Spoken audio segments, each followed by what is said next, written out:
रे पागली रे पागली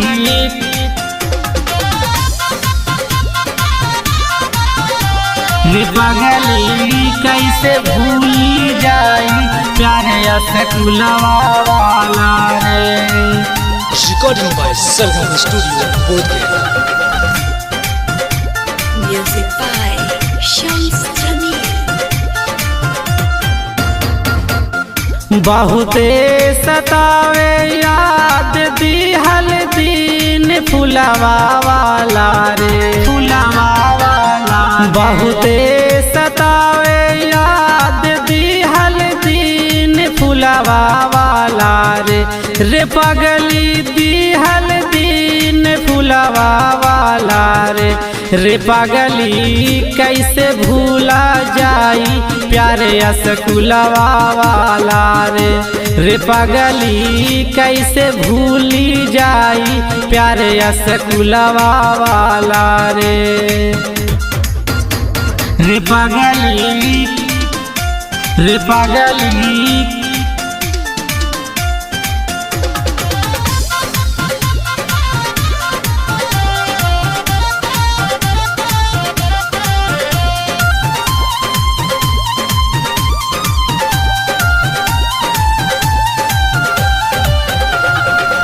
कैसे भूल जाई प्यारे असकुलवा वाला रे।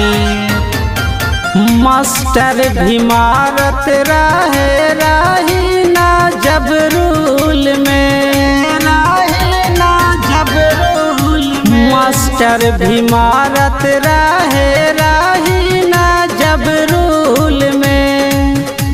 मिलके बतावत रही तोहसे बात दिलवा वाला रे। रे पागली तोहसे बात दिलवा वाला रे।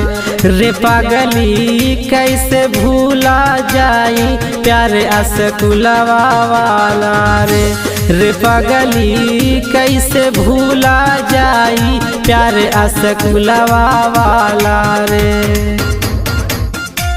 रे पागली रे पागली